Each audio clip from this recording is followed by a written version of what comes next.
Қайырлы күн достар. Бүгін біз өте жұмсақ, нәзік болып шығатын, дәмді болып шығатын кекс жасайтын боламыз. Мен салмасына вареный сгущенка салдым. Сіздер басқа да заттар салсаңыздар болады, немесе мүлдем салмасаңыздар да болады. Видеоны соңына дейін қарап кетіңіздер.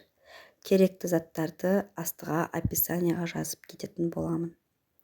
Бізге керекті заттар: ең бірінші 3 жұмыртқамызды алып, 150 грамм қантымызды алып салып, оны жақсылап миксерімізбен араластырамыз.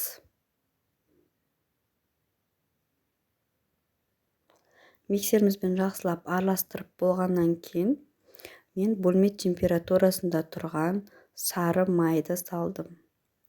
Сіздер ертіп салсаңыздар да болады, өз қалауларыңызша.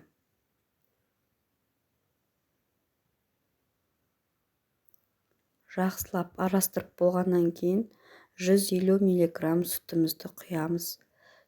Сүттің температурасы маңызды емес. Одан кейін ұнымызды дайындап, ұнымыздың үстіне 1,5 шай қасық разрыхителімізді салып араластырамыз. Ұнымызды міндетті түрде бөліп салатын боламыз.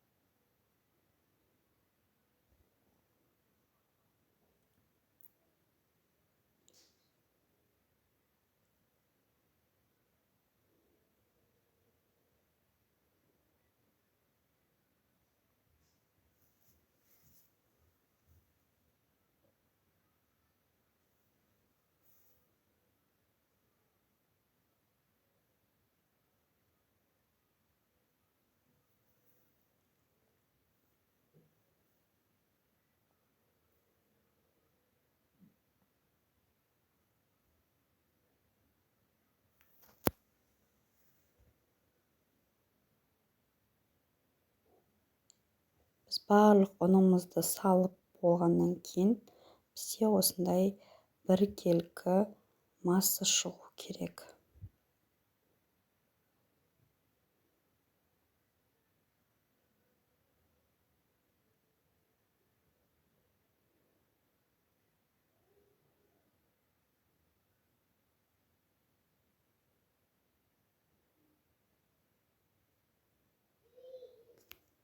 Біздің қамырымыз дайын.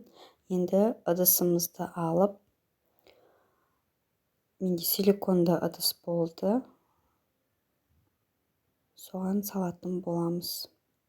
Ең бірінші біз духовкамызды міндетті түрде қыздырып дайындап аламыз.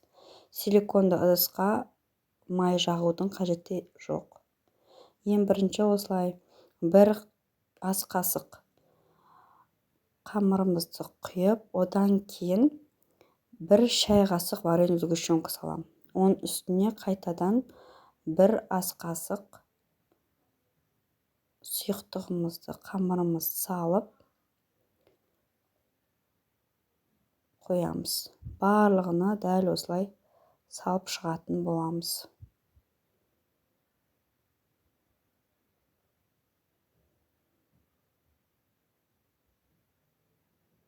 Сізде силикон емес басқа ыдыс болатын болса, міндетті түрде майлап жіберіңіздер.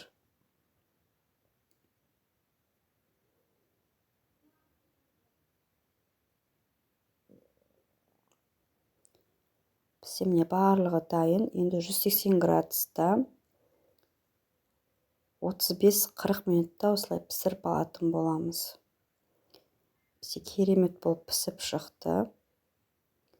Видео ұнаса, лайк басып, комментария жазып, тіркеліп кетіңіздер.